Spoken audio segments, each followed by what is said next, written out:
Unbeaten Tracks in Japan, Isabella Lucy Bird. Preface. I was recommended to leave England for health reasons in April 1878.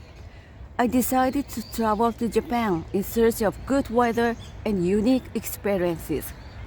I was curious about Japan, and I was sure that I would find it very interesting. Although Japan's weather disappointed me, I found the country more interesting than I ever expected. This is not a book on Japan. Instead, it is a collection of stories about my travels. My aim was to travel through parts of the country that few foreigners had seen before. My travels north of Nikko were entirely unbeaten tracks. I was the first European to go to these parts. I lived among the Japanese and saw their way of life, which was still untouched by European influence. On my travels, I even met the aborigines of Yedo. I believe I can give a better account of them and their lifestyle than any European traveler. Instead of writing about my travels from memory, I'm presenting the reader with the letters I wrote to my sister while traveling. I think this is the best way to put the reader in my shoes. As I read these letters, you'll experience the difficulties of travel in these unseen parts as well as the enjoyment. Because much has already been written about Nikko and Yedo, this book will focus only on the unbeaten tracks. Since there's nothing written about northern Japan, everything I learned came from Japanese locals through an interpreter. You'll read about Aino customs and traditions as described by the Aino themselves. I have worked hard to make this book as accurate as possible. I know it is not perfect, but it is my honest attempt to describe Japan as I saw it, on travels that covered more than 1,400 miles. Isabella L. Bird. Chapter 1. From Yokohama to Yedo, Oriental Hotel, Yokohama, May 21st. After 18 days of sailing on dark, rainy seas, our ship finally reached the Gulf of Yedo. The day was gray, but the coast of Japan is quite beautiful.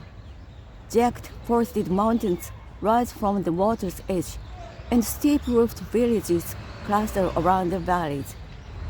Rice terraces as green as English lawns run up mountainsides. There are fishing boats everywhere.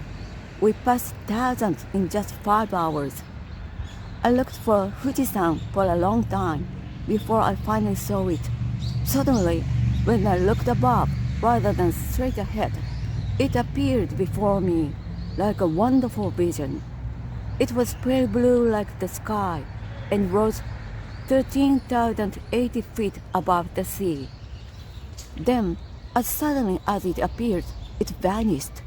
No wonder it is a sacred mountain to the Japanese. We arrived at Trinity Point, the only place where foreign ships are allowed to dock. As I looked at gray, unattractive Yokohama, I felt rather sad. I didn't know a single person in this land. But soon, little rowboats met our steamship. Dr. Gluick, a relative of some of my friends, met me and helped me onto shore by a rowboat. Japanese boats are well built and rowed by skilled boatmen. They wear short cotton jackets, straw sandals, and blue cloth tied around their heads. The boatmen are thin, their skin is yellow, and they are tattooed with mythical animals. The first thing I noticed on land was how busy everyone looked. Even the peasants seemed to have business to attend to.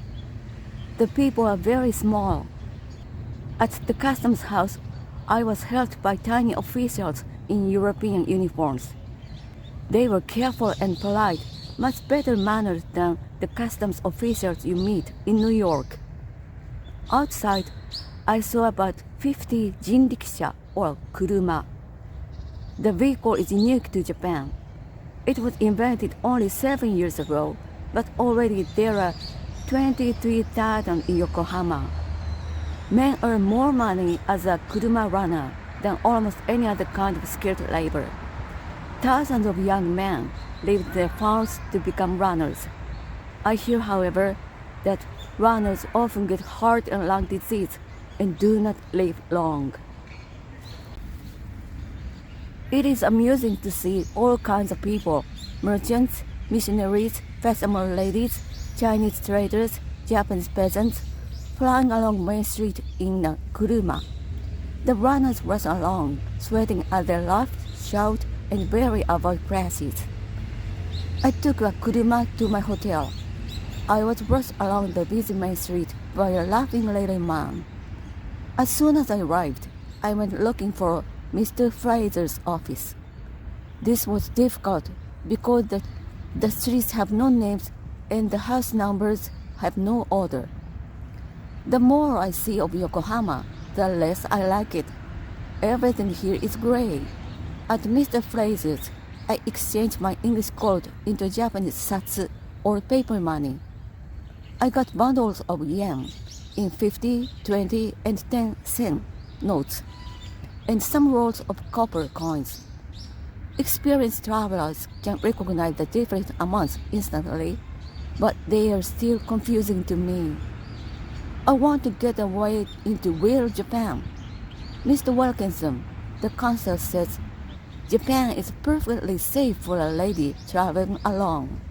Everyone agrees, however, that fleas and bad horses are the main difficulties of travel in Japan.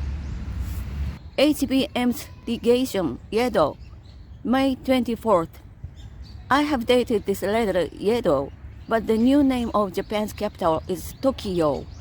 The name Yedo belongs to the old system of the shogunate, while the name Tokiyo belongs to the restoration. The new regime is only 10 years old. I journeyed here by train. The railway lines were built by English engineers and opened by the Mikado in 1872. While the first and second class cars are quite empty, the third class cars are crowded with Japanese, who seem to enjoy train travel as much as traveling by kuruma. The Japanese look so small in European clothes. It is also impossible to tell anybody's age. I thought the railway officers were about 17 or 18. It turns out they are men from 25 to 40 years old. It was a beautiful day, like a June day in England, only hotter. Everything here is a young, fresh green. The land surrounding Yokohama is beautiful. There are wooden hills and pretty valleys. But once you pass Kanagawa, you enter the plain of Yedo. It is about 90 miles from north to south, and the clear blue waves of the Gulf of Yedo stretch along the eastern shore. Every bit of land seen from the railroad is carefully farmed, and most of it is irrigated for rice. Villages and temples pop up here and there throughout the landscape. It is all homey and pretty, and clearly the land of hard-working people. Not a single weed can be seen growing among the neat rows of crops. Davis, an assistant at the British Legation, met me at the Shinagawa station and brought me to the Legation. The Japanese secretary of Legation is Mr. Ernest Satow. He is considered by the Japanese to be one of the best scholars on Japanese history.